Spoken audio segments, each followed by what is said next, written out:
Dou-vos as boas-vindas a mais uma entrevista do Jornal Económico, transmitida pela JETV, através do site e das redes sociais do JE. Temos connosco Nuno Melo, o eurodeputado, que cumpre agora 100 dias como presidente do CDS-PP, e nesta entrevista faremos um balanço deste período de liderança, falaremos sobre a situação do partido e sobre a política nacional. Nuno Melo, obrigado por ter aceitado o nosso convite. Muito obrigado pelo convite. Que avaliação faz deste período inicial na liderança do CDS? Olha, eu diria que o CDS está vivo, em circunstâncias bem mais difíceis, mas dando a volta a essas circunstâncias e a construir dias melhores em relação ao futuro. Está 100 dias na liderança. Quais foram os principais desafios, as principais decisões que teve de tomar? Assume a liderança depois de um processo mais complicado. O CDS deixou de ter representação na Assembleia da República. Quais foram os principais desafios que enfrentou quando chegou? Há um antes e um depois de janeiro de 2022. Janeiro de 2022 inaugurou para o CDS, infelizmente, toda uma nova realidade. Sendo que a primeira e a maior das dificuldades tem, obviamente, que ver com a perda do grupo parlamentar. O CDS, que sempre foi um partido com quadros muito capazes, reconhecido pelos seus talentos na sociedade, tinha e teve, desde a fundação, nos grupos parlamentares, a principal montra. Temos muitas páginas escritas na vida parlamentar com deputados extraordinários, sendo que o grupo parlamentar garantia a cobertura mediática equivalente e principalmente a presença televisiva.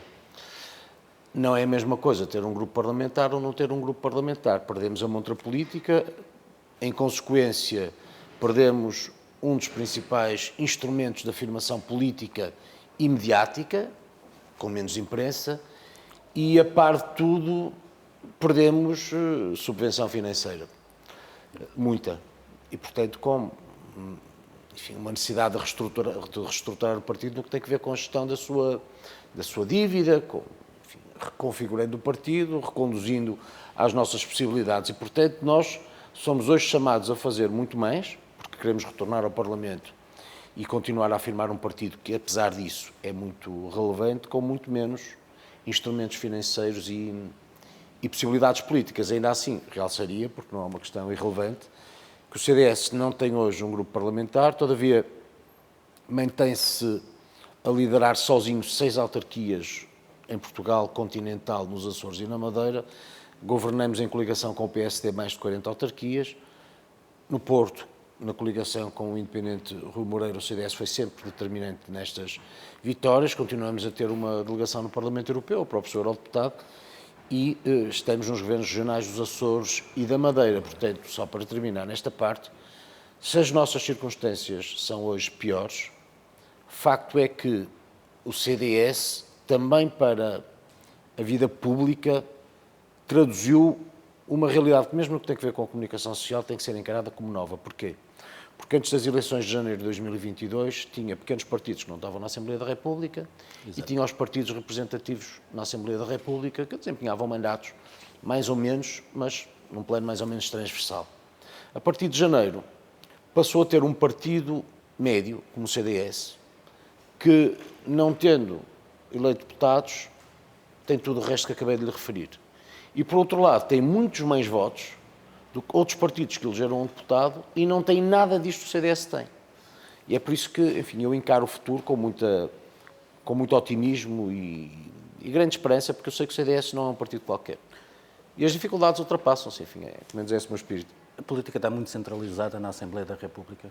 Acha que falta visibilidade aos outros palcos, por exemplo, onde o CDS está, e nós temos o exemplo de partidos que têm representação parlamentar, mas depois não têm a representação... Claro que sim.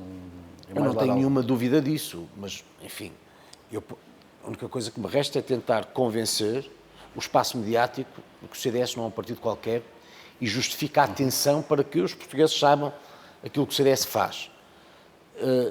E esse é um esforço que vai ser contínuo, porque tal qual nós nos estamos a adaptar a esta nova realidade, eu tenho certeza que a comunicação social também está a adaptar-se à nova realidade com que encara o CDS. Agora, de facto, eu perguntaria, que é que justificaria mais a atenção mediática? É um partido que tem um deputado e não tem mais nada. Não tem um presidente de junta, não tem um presidente de Câmara, não tem um deputado regional, não tem ninguém no Parlamento Europeu, tem muito menos votos que o CDS, mas elegeu um deputado. Porque conseguiu em Lisboa um bocadinho mais de votos que o CDS e aqui elegeu um deputado.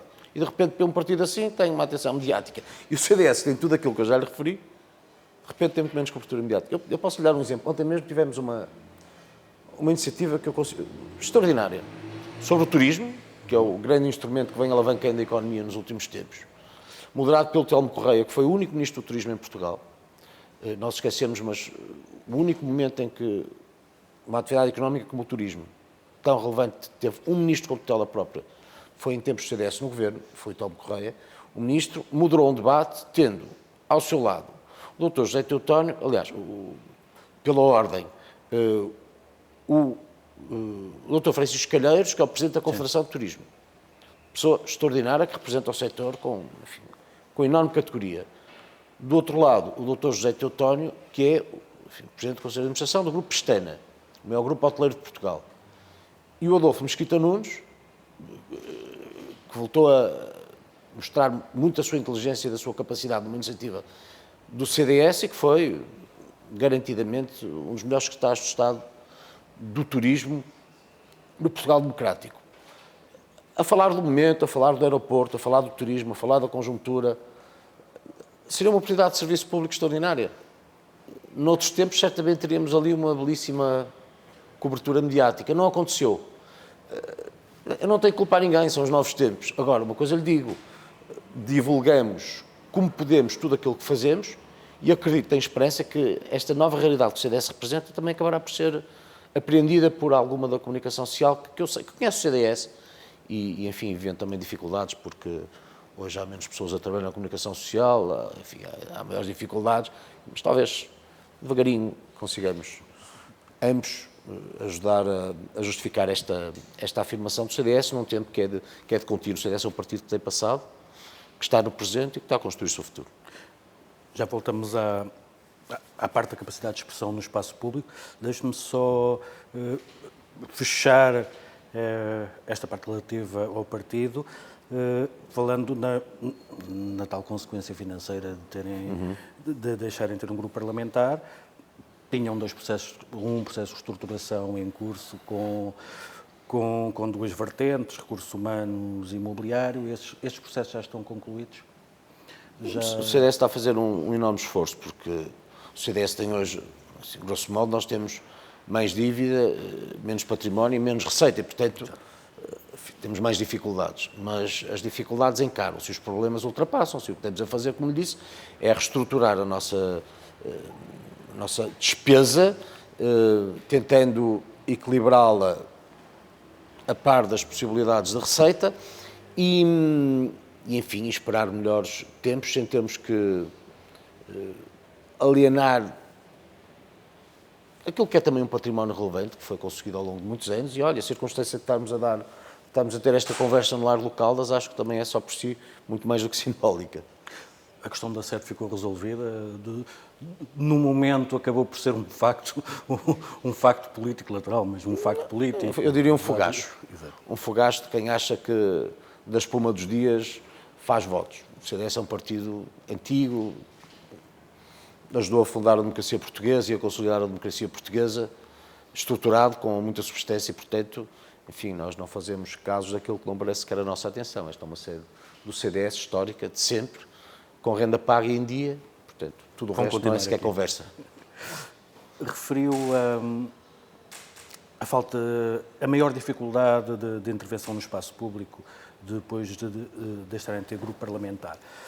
Mas também referiu que tem só um governo nos Açores e na Madeira, tem 6 câmaras. Que papel podem ter os partidos regionais do CDS neste quadro e que papel podem ter essas 6 autarquias cuja presidência está com o CDS-PP neste quadro em que o partido a nível nacional tem menor capacidade de intervenção? Vai chamá-los a ter Essa é uma pergunta relevantíssima, porque enquadra-se exatamente no congresso que vamos ter no dia 16 em Aveiro. eu propus uma revisão estatutária, disse no Congresso de Guimarães que para governar o CDS teria que ter os instrumentos necessários, e os instrumentos necessários implicariam uma alteração estatutária para poder dar visibilidade política e eficácia dentro do partido aos nossos principais ativos hoje, que são realmente os autarcas, os governantes regionais, os membros dos parlamentos regionais. E por isso nós votaremos uma série de alterações estatutárias que, entre outras coisas, darão inerência aos presidentes de Câmara na Comissão Política do Partido, que é o principal órgão dirigente do partido, de um dos presidentes de Câmara em representação de todos os presidentes de Câmara na Comissão Executiva, que é o órgão executivo restrito do partido, dos representantes do Parlamento, do Presidente do Parlamento Regional, enfim, o artigo é geral e abstrato, digamos assim, mas daremos assento ao Presidente da Assembleia da República, Presidente da Assembleia Legislativa Regional da Madeira e dos Açores, se filiados na Comissão Política do Partido e com a possibilidade de participar nas reuniões da Comissão Executiva, o que levará o José Manuel Rodrigues, que é o Presidente da Assembleia Legislativa Regional da Madeira, a participar também politicamente na vida do partido e, através disso, potenciando da melhor forma política esses ativos. Nós temos grandes presidentes de Câmara, temos excelentes dirigentes regionais e dar-lhes visibilidade é bom para o CDS. Devo dizer também que convidei o Dr. Rui Barreto, que é o Presidente do CDS Madeira, para que fosse no futuro, ou venha a ser no futuro, Vice-Presidente do CDS. Falou naquele exemplo que deu, no Dom Correia e no Adolfo Mesquita Nunes. Antes de chegar ao partido, houve um período de convulsão, houve o abandono de algumas figuras, até naquele braço de ferro que houve com os deputados que integravam a bancada parlamentar. O que lhe pergunto é se vai procurar cativar de volta algumas dessas figuras que saíram, se vai tentar reatar relações entre o partido, entre o partido e essas figuras, para que de alguma forma contribuam. Nenhum partido cresce subtraindo. E eu acho realmente que cada uma dessas pessoas que saíram, pelo seu talento próprio, pelo trajeto na história do CDS, e portanto que podem dar ao partido, fazem falta. E por isso o meu esforço é, desde o primeiro dia seguinte ao Congresso de Guimarães, no sentido de procurar promover a volta de cada uma dessas pessoas ao CDS, respeitando o tempo de cada uma e a vontade de cada uma. Cada uma pode até, num caso ou noutro, não haver essa vontade, mas não deixa de haver, apesar disso, uma grande ligação ao CDS. Tivemos há pouco tempo o Dr. António Pires de Lima, uma das grandes referências, meu estimado amigo e uma pessoa por quem tenho muita admiração, num jantar em Cascais, enfim, junto de nós, porque o partido gosta muito dele. Tivemos ontem o Adolfo Mesquita Nunes a participar numa iniciativa do partido enfim, sobre turismo, como lhe referi. Pessoas como José Bourbon Ribeiro, que tinham saído, voltaram e hoje estão nos órgãos dirigentes do partido, faz parte do Conselho Nacional do CDS. Pessoas como o Dr. José Luís Cruz Vilaça, que esteve na Comissão de Honra da Iniciativa Liberal, enfim, foi juiz nos Tribunais das Comunidades, professor universitário em Coimbra, em Lisboa, na Católica, enfim, uma pessoa extraordinária, é hoje o coordenador do Grupo de Justiça do CDS. Pessoas como o João Condeixa participam hoje nos grupos programáticos da saúde e da segurança social. Isto para dizer que esse meu esforço é permanente, porque são pessoas com muito talento e eu acho que fazem falta aí. E o partido deseja que voltem. Do outro lado? Diga? Tem tido receptividade do outro lado? Não, são pessoas que necessariamente têm uma ligação ao CDS, porque o CDS também faz uma parte, foi parte relevante das suas vidas e que enfim, a afinidade, eu diria, a afinidade, o afeto em relação ao partido é absoluto e, portanto, enfim, são pessoas que eu estimo, são pessoas com quem eu sempre posso me aconselho e são pessoas que, se tiverem vontade de voltar ao CDS, eu diria que o CDS tem portas abertas e agradecerá profundamente que assim o queiram fazer, mas tem também que respeitar as dinâmicas, as vontades, os tempos de cada uma dessas pessoas. Pegando ainda no exemplo que deu sobre a conferência sobre turismo, notou diferença no relacionamento com agentes económicos, sociais, políticos, depois de não ter grupo parlamentar? Sendo que o CDS... Em sentido inverso, é curioso. Em sentido inverso. partir do momento em que eu anunciei a candidatura à presidência do partido, o que significa antes mesmo do Congresso de Guimarães, comecei a receber telefonemas, e-mails, muitos contactos de pessoas da sociedade civil, pessoas que são muito relevantes em todas as áreas, dizendo: Nuno Melo, o que aconteceu custa-me muito, o CDS faz realmente muita falta a Portugal, vai contar comigo para o que muito bem entender. E é por isso que nós hoje, e isso coincidiu com uma ideia que eu já tinha, que era de abrir o partido a independentes. Eu acho que os partidos têm que saber ler os tempos. E realmente a inteligência não se circunscreve à nossa realidade e à nossa bolha. E há muitas pessoas fora que querem ajudar a melhorar a sociedade, querem ajudar a vida das pessoas, a melhorar a vida das pessoas, mas não querem ser militantes de partidos, não querem ser dirigentes de partidos, muitas vezes não querem sequer ser deputados. Mas querem participar, querem ser agentes ativos. E muitas dessas pessoas hoje estão a trabalhar com o CDS. Uma das alterações relevantes que eu proporei nos estatutos é a da integração em órgãos do partido de vários independentes. Será assim com um órgão novo que proponho, que é enfim, de um gabinete estratégico e programático do CDS, que será um gabinete com pessoas em todas as áreas setoriais mais relevantes e que será composto por gente que é do CDS e independentes. Ou, por exemplo, um gabinete de comunicação que traz gente do CDS ou independentes. Nós hoje temos, para lhe dar alguns exemplos só, além do Dr. José Luís Cruz Vilaça, que coordena o Grupo da Justiça, e como disse, é um independente hoje, o engenheiro Luís Mira é o secretário-geral da CAP, que coordena o Grupo da Agricultura do CDS. Nós, no Grupo de Economia e Finanças, temos pessoas como o Dr. Bruno Bobone, que foi presidente da Câmara de Comércio e da Confederação de Comércio e Indústria em Portugal, como o Dr. João Pedro Tavares, que é o número 2 da Accenture, enfim, pessoas realmente como o Dr. José Teutónio, que participou ontem no nosso seminário, nas nossas conversas do Caldas, que é o presidente do grupo parlamentar, que é o presidente do grupo Pestana. Como na saúde temos pessoas como o professor Queiroz e Melo, que fez o primeiro transplante cardíaco em Portugal, é uma sumidade no mundo da medicina e que se disponibilizou para as leis do CDS. Uma das pessoas que lhe referi há pouco, enfim, na segurança social, em todas as áreas.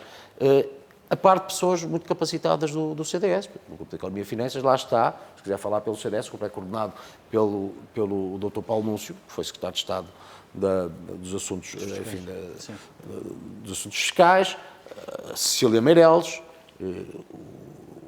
enfim, muitas pessoas, o Miguel Moraes Leitão, o Diogo Feio está no Grupo da Justiça, enfim, são realmente muitos talentos, a Isabel Galriça Neto e o João Varandas Fernandes são no Grupo da Saúde, portanto, são muitos talentos de pessoas que são do partido e de pessoas que são do CDS, portanto, que são do CDS, para lhe dizer que, portanto, que à medida que se adensavam as dificuldades por causa do resultado das eleições legislativas, a reação da sociedade, dentro e fora do partido, foi no sentido de ajudarem a que o CDS seja devolvido ao lugar que merece e justifica muito na democracia portuguesa. Olhando agora para o momento político, nós temos também o Governo a completar 100 dias, o 23º Governo, apesar da equipa já ter 6 anos. Que avaliação é que faz deste momento, deste Governo, destes 100 dias? Olha, eu diria que basicamente eu acho que Portugal não aguenta 4 anos disto. As eleições aconteceram em janeiro, final de janeiro, e enfim, quem avalia o Governo percebe realmente um Executivo que parece velho, gasto e principalmente está profundamente desunido. Num dos momentos mais difíceis da democracia portuguesa, quando os problemas se agravam muitíssimo no setor da saúde, enfim, o Serviço Nacional de Saúde está em pré-colapso e não vive de ideologia. Neste momento aguenta-se pelo sacrifício incrível de profissionais de saúde, médicos, enfermeiros, técnicos, muitíssimo mal pagos, que teimam em manter o esqueleto ainda com alguma firmeza. Enfim, na Justiça, com uma incapacidade crónica, mas hoje que se agravou, de dar resolução a litígios básicos como cobranças de dívida que demoram uma eternidade e, portanto, transformam aquilo que é a justiça num problema económico, porque as empresas precisam de resolver litígios para funcionar, e entre outras coisas. No plano das infraestruturas, enfim, são muitas as áreas de regime em que este Governo não consegue dar resposta, sendo que realmente isso acontece porque nós não temos hoje um Governo, temos uma espécie de agência de comunicação. Fazem anúncios, mas depois as coisas continuam. E é por isso que aquele episódio do aeroporto, muito recente, não é só um episódio. É um facto muito grave que no fundo, só torna mais ostensivo o que acabo de lhe dizer. E muito grave porque é grave por si. Quer dizer, é simplesmente... Eu acharia impossível, mas se tivesse que adjetivar, é inqualificável que um ministro, só por si, quer dizer, num dia acorda e decide numa infraestrutura vital, tem que ver com o turismo, mas tem que ver com transportes, com coesão social, tem que ver com muito mais. Decide que, afinal, a obra vai ser ali, onde achou, sem coordenar com o Primeiro-Ministro, sem levar o tema ao Conselho de Ministros, como seria suposto, sem falar com os partidos da oposição, sem informar o Presidente da República, publicando o despacho no Diário da República, e as coisas são assim. Mas isso aconteceu. Sendo que, por seu lado, em consequência, de facto, talvez mais grave, o Primeiro-Ministro, Dr. António Costa, acaba por fazer uma remodelação ministerial à margem de todas as regras, porque humilha o Ministro, mas não demite o Ministro, chama a si competências do Ministro, tendo o Ministro na mesma área da tutela,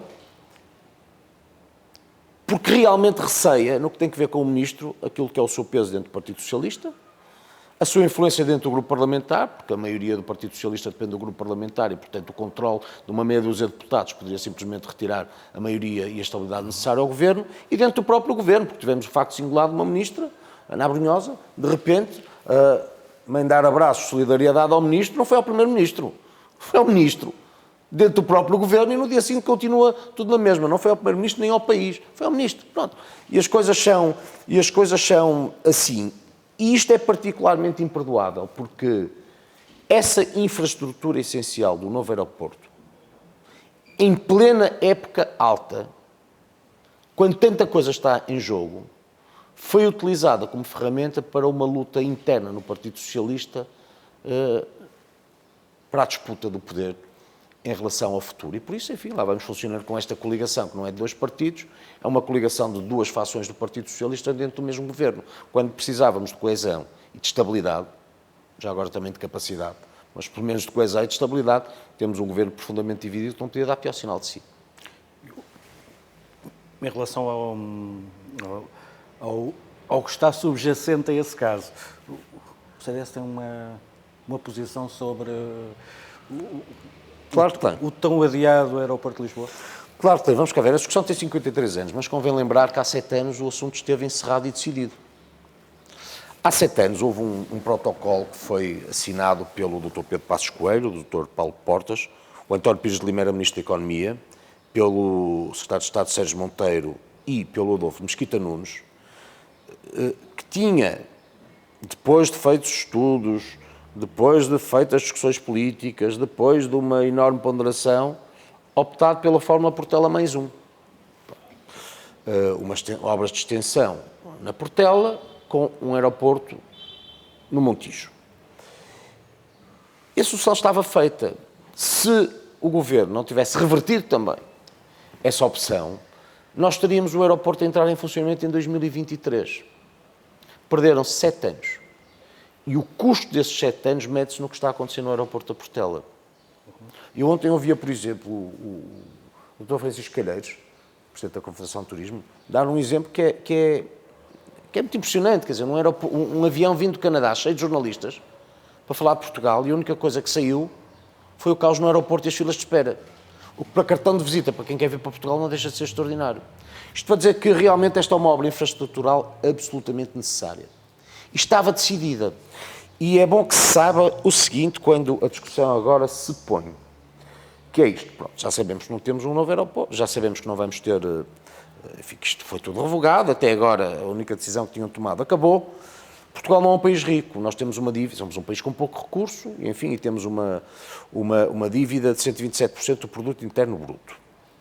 E, portanto, aqui chegados, pensemos assim, o que é que vamos fazer? Ponderemos este exercício. Imaginemos que é o Primeiro-Ministro, estamos a discutir o tema. Temos em cima da mesa uma possibilidade, Portela mais um, que era o que estava previsto em 2014, e temos um novo aeroporto de raiz.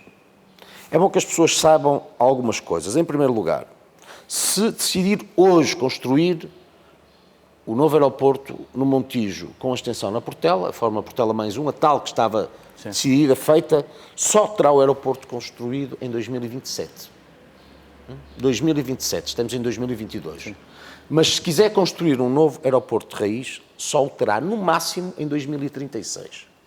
E eu pergunto se nós conseguiremos aguentar com tudo aquilo que se vê até 2036 sem aeroporto. Depois, em relação aos custos. Os custos e vou-lhe falar de valores de 2017. Os custos da extensão da Portela eram de 300 milhões de euros e os custos do Montijo, do aeroporto, eram de 650 milhões de euros e, portanto, estamos a falar em valores de 2017, 950 milhões de euros. Os custos de um novo aeroporto de raiz, os estudos são públicos, estão aí, valores de 2017 são de 7,3 mil milhões de euros. Portanto, é uma diferença entre 950 milhões de euros ou 7,3 mil milhões de euros, valores de 2017, volto a sublinhar. Depois, no caso de Portela mais um, tem um impacto ambiental positivo, com os chamados remédios, não é verdade? Enfim, tem que corrigir umas coisas, mas tem um estudo de impacto ambiental positivo. No caso de um novo aeroporto, não tem sequer o pedido do estudo de impacto ambiental, e enfim, os problemas, já se sabe que qualquer novo aeroporto terá problemas, mas os problemas são fáceis de prever. Depois há a questão dos acessos. No caso da opção pela Portela mais um, terá acessos rápidos e muito menos custosos. No caso de um novo aeroporto, terá que construir uma nova ponte ferroviária. E é bom que se saiba que a nova ponte ferroviária não pode ser paga pelo concessionário. Portanto, será paga também com os impostos dos contribuintes. Não é verdade? E, finalmente, quer dizer, nós sabemos que na solução Portela mais um não terá que dar novo destino a terrenos aqui na Portela que foram expropriados para efeitos de aeroporto. Já se for um novo aeroporto, querendo utilizar estes terrenos, vai ter que pagar indemnizações às famílias das pessoas que foram expropriadas e não será pouco dinheiro. E, portanto, feito assim o quadro, qual é a única solução possível? A única solução possível, lógica, pronta para começar a concretizar, é Portela mais Montijo. Eu espero bem, já que o Dr. António Costa escolheu o PSD como interlocutor, por razões que se compreende apenas na dimensão do partido e na alternância no poder, que o Dr. Luís Montenegro, enfim, chama a si muito daquilo porque lutou também quando foi Presidente do Grupo Parlamentar, porque o Dr. Luís Montenegro tinha uma importância muito grande à frente do Grupo Parlamentar nesta fase de 2014 e os pressupostos da Portela mais um estão hoje completamente vigentes. E, portanto, enfim, eu espero que nesse acordo o Dr. Luís Montenegro faça o óbvio, quer dizer ao Dr. António Costa, sim senhor, vamos lá entender-nos quanto ao novo aeroporto, a solução está aqui, trate lá de a concretizar. Só não se faz um novo aeroporto se não quiser fazer, e o novo aeroporto será este, no Montijo, com obras de extensão na Portela. Este é um tema relevante. O CDS vai apostar em ter capacidade de intervenção em temas como este, vai falar com agentes do setor, vai escolher temas em que quer ter uma posição mais afirmativa? Necessariamente, de resto, ontem mesmo foi isso que se fez durante uma noite inteira, perante operadores turísticos, perante representantes do turismo, da Confederação de Turismo em Portugal, perante administradores de grupos hoteleiros, que todos reforçaram a absoluta necessidade estratégica deste aeroporto e o tema fluiu através deles sem que fosse pedido. E o CDS afirmou a sua posição já ali, como já tem afirmado ontem e falamos em todos os momentos, com todas as possibilidades, porque é uma questão política da maior relevância, eu volto a insistir, não é ideológica, não obstante, e Portugal precisa de uma solução. Quer dizer, o turismo é realmente uma alavanca. O turismo hoje cresce muito acima do produto interno bruto, em média. O turismo é uma alavanca fundamental do nosso presente e com um grande potencial de crescimento ainda maior em relação ao futuro. E por isso o CDS tem necessariamente uma palavra a dizer e dirá. A questão é se será muito escutado ou não, mas que diremos. Isso pode ter certeza absoluta. A atualidade política foi marcada agora pela avaliação do Governo com a moção de censura apresentada pelo Chega. Se o CDS estivesse no Parlamento, como é que votaria esta moção de censura? Sendo claríssimo a propósito disso, aquela moção de censura foi um frete ao Partido Socialista e ao Dr. António Costa, no momento em que o PS estava mais fragilizado e permitindo, eu diria perversamente, que nisso o Governo e o Dr. António Costa, imerecidamente, saíssem reforçados. Cada partido tem a possibilidade de apresentar uma moção de censura em cada sessão legislativa. Bom, neste caso, apresentou-se uma moção de censura no único momento em que, se hipoteticamente fosse aprovada, não resultava daí nenhuma consequência para o Governo, porque o Parlamento não pode ser dissolvido. Equivale a dizer ao Governo e ao Dr. António Costa: vamos lá brincar aqui às moções de censura. Porque o resultado não interessa para nada. Se o resultado for positivo, o senhor continua aí.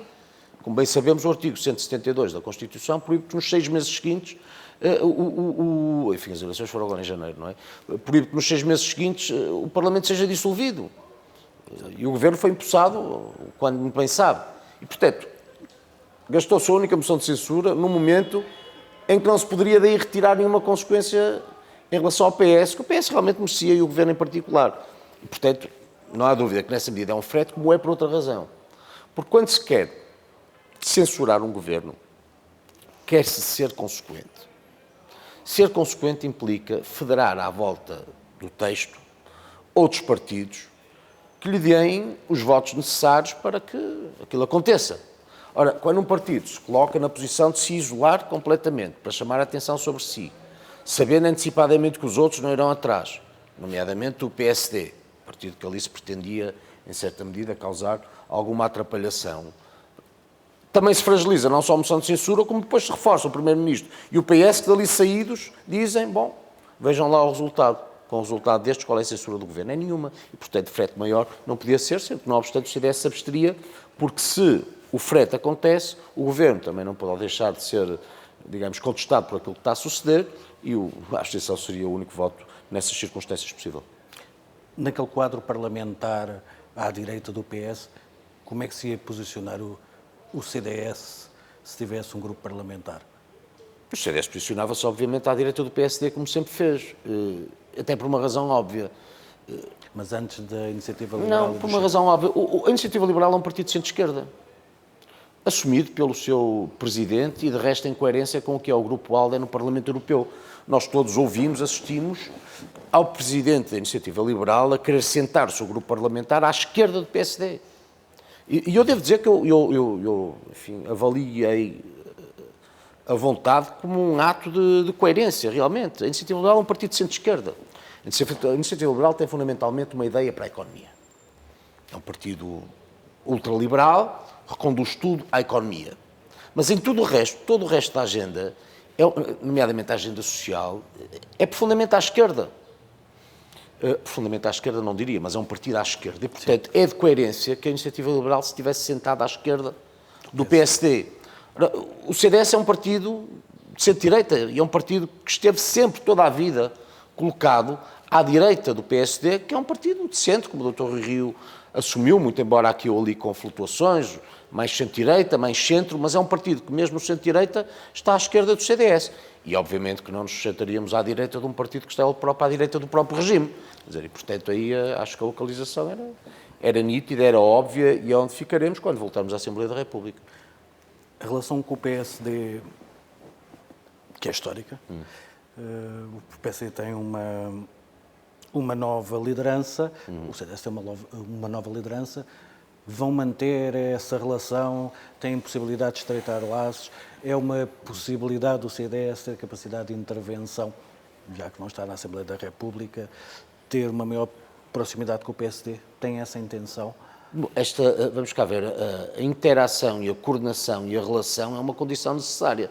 Quando dois partidos governam em conjunto, mais de 40 autarquias, quando dois partidos estão em conjunto a governar os Açores e a Madeira, é evidente que a relação existe, quer dizer, não se trata sequer de ter que a promover, ela existe, a interação é óbvia. Eu próprio sou Presidente da Assembleia Municipal em coligação com o PSD e, portanto, essa articulação é diária e as coisas correm genericamente muito bem. No que tem que ver com as lideranças, enfim, eu sou amigo do Dr. Luís Montenegro, tenho por ele muita consideração, o tempo que passamos juntos em mandatos parlamentares, foi sempre no mesmo sentido, combatemos juntos por governos de coligação, nomeadamente aquele governo que teve o Dr. Pedro Passos Coelho Primeiro-Ministro e o Dr. Paulo Portas como um dos principais ministros e vários ministros do CDS, e o Dr.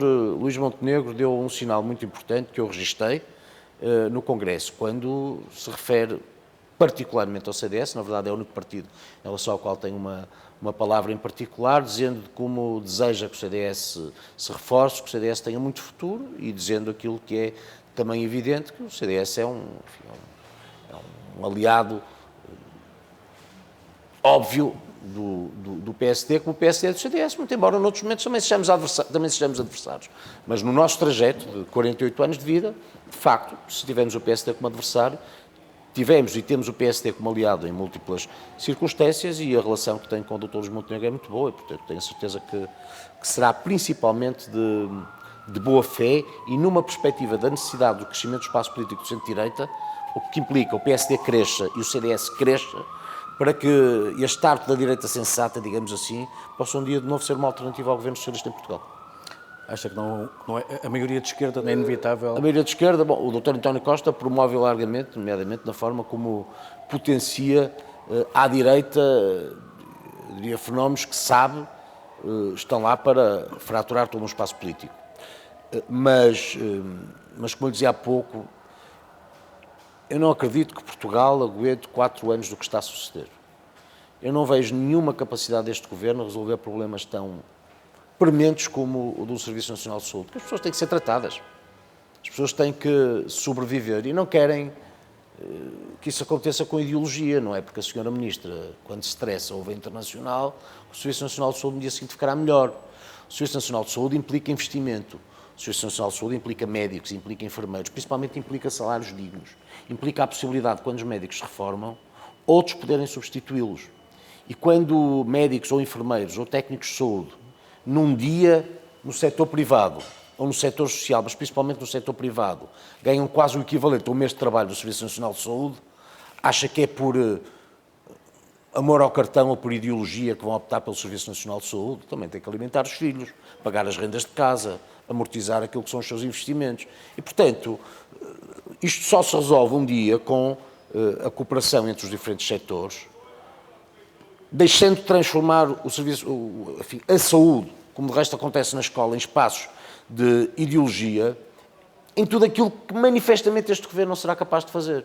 E, portanto, eu acho que Portugal não aguenta 4 anos disto. Poderemos até ter um governo com 4 anos, mas o custo será uma degradação desta esquerda, principalmente do Partido Socialista. O que temo, infelizmente, é que, novamente, o seu espaço político de centro-direita será chamado a governar para resolver problemas, e essa é a nossa tristecina. Eu não me recordo de uma única vez em que, nomeadamente, o PSD e o CDS tivessem estado no governo, que não fosse para pagar contas, que não fosse para resolver problemas, que não fosse para ultrapassar bancarrotas, que não fosse para implementar um programa de austeridade negociado, votado, assinado pelo Partido Socialista. E, por isso, enfim, essa é a nossa tristecina. Mas eu acho que não há mal que sempre dure, e este governo é realmente muito mau. Olhando para o futuro, quais são as prioridades, as suas prioridades para os próximos tempos?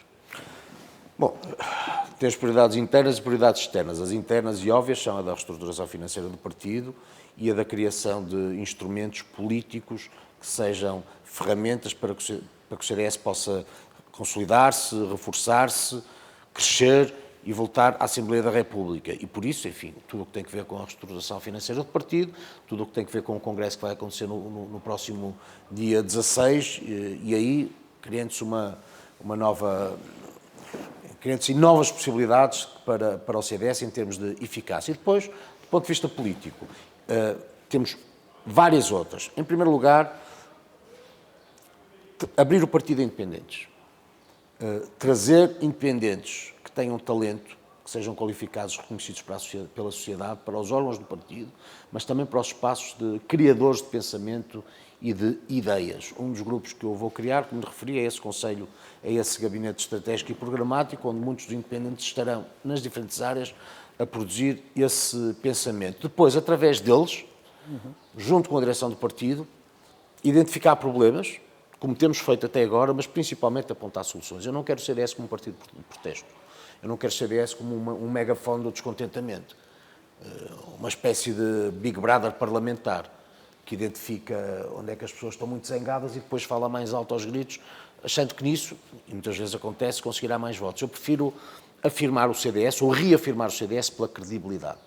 E a credibilidade acontece se, quando o CDS falar de saúde, as pessoas olharem para os quadros do CDS e reconhecerem ali pessoas que fazem diferença, ou na agricultura, ou na economia e finanças, ou na cultura, ou onde seja. E, portanto, a minha preocupação tem sido criar grupos muito capazes de pessoas que eu quero que sejam protagonistas no CDS. Não quero que sejam apenas pessoas que fazem um lugar. E por isso é para mim importante que nos espaços mediáticos, além de mim enquanto Presidente, o CDS possa estar com artigos nos jornais, com debates nas rádios, com, enfim, iniciativas nas televisões, com alguns dos seus melhores que a sociedade reconhece. Tem sido assim já nos últimos tempos, quando, por exemplo, posso o Serviço Nacional de Saúde, ouço o Dr. João Varandas Fernandes, que já era um dos maiores grupos hospitalares de Portugal, ou a Dra. Isabel Galriça Neto, quando falam de saúde. Enfim, ou quando, enfim, vê uma pessoa como a Cecília Meirelles em extraordinários debates de cada vez que participa, o Dr. Paulo Núncio, enfim, nas áreas da economia, das finanças e muitas outras. Enfim, o CDS tem que ser, independentemente de estar no Parlamento ou não, apesar da menor atenção mediática, um partido que, à escala das suas possibilidades, esteja presente. E depois, enfim, afirmando, do ponto de vista das ideias, isso acontecerá nos próximos tempos, e os sinais começarão a ser dados no Congresso, de novo, ideias muito identitárias que deem resposta a uma coisa que às vezes, uma pergunta que às vezes as pessoas me fazem na rua, e até em família. O que é que hoje justifica que se opte pelo CDS e não se opte por outro partido? PSD, Iniciativa Liberal ou outro. Bom, é exatamente isso. Afirmar, como sucedeu nos nossos ciclos de reconstrução, ideias do nosso tempo, identitárias que têm que ver com o CDS, com a nossa base social cristã, também com a nossa perspectiva liberal da economia e conservadora dos costumes, mas que sejam muito distintivas, que não se traduzam em chavões e que sejam aquilo, olha, que, por exemplo, aconteceu nos tempos daquele ressurgimento extraordinário com o Dr. Paulo Portas, com o Dr. Manuel Monteiro, com o Dr. Paulo Portas, com várias pessoas num friso que as pessoas reconheciam e ideias que eram completamente do CDS. Ou quando o Dr. Paulo Portas foi presidente do partido e naquilo que as pessoas chamavam nicho, mas não era um nicho, era a tradução em ideias, em propostas, em ação política, de problemas que realmente tinham que ver com as pessoas e com soluções para esses problemas e protagonistas muito capazes. É esta um bocadinho a minha fórmula, é nelas que eu me inspiro e espero através delas, na primeira oportunidade, o que equivalerá a dizer nas próximas eleições legislativas, devolver o CDS para o Parlamento, o que também implica nas eleições europeias que as coisas corram bem. E, portanto, enfim, teremos agora que começar já a identificar as eleições europeias como o cenário eleitoral prioritário, a par, necessariamente, das eleições regionais e das eleições autárquicas. Para terminarmos, era isso que lhe ia perguntar, se já tem objetivos definidos para as regionais e para as europeias. Nós somos um partido que, no que tem que ver com opções eleitorais, parte da base para o topo.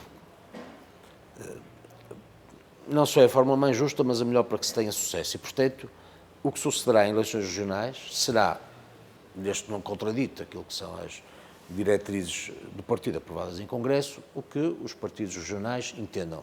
O que eu vejo, por exemplo, na Madeira, nos Açores, é que, de facto, a coligação entre o PSD e o CDS tem resultado bem.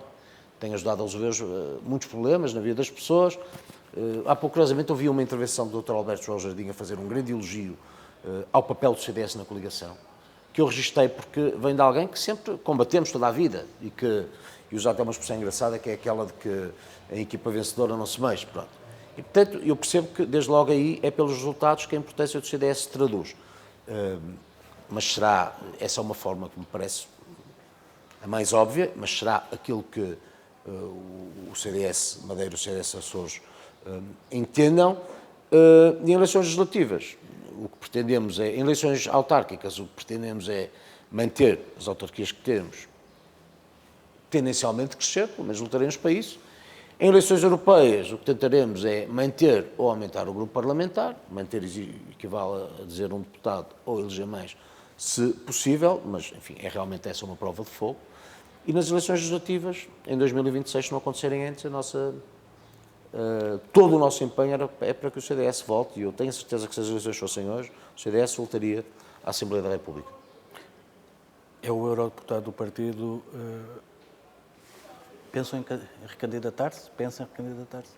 Essa é uma discussão que será tida no momento oportuno, sendo que eu sou capaz de prever que teremos talvez aí num congresso antes das eleições europeias e, portanto, há há ciclos que eu não abro e que acho que devem começar dentro. Mas uma coisa lhe digo, ao CDS não faltam grandes talentos para que, e em pessoas também próximas do CDS, que são independentes e colaboram com o CDS, grandes talentos que encabeçariam com grande perspectiva de resultado qualquer lista ao Parlamento Europeu. Mel, muito obrigado. E eu te agradeço a oportunidade. Chegamos assim ao fim da nossa entrevista. Obrigado a quem nos acompanhou. Esta entrevista continuará disponível em jornaleconómico.pt, onde poderá também acompanhar as últimas notícias da atualidade. Obrigado, até a próxima oportunidade.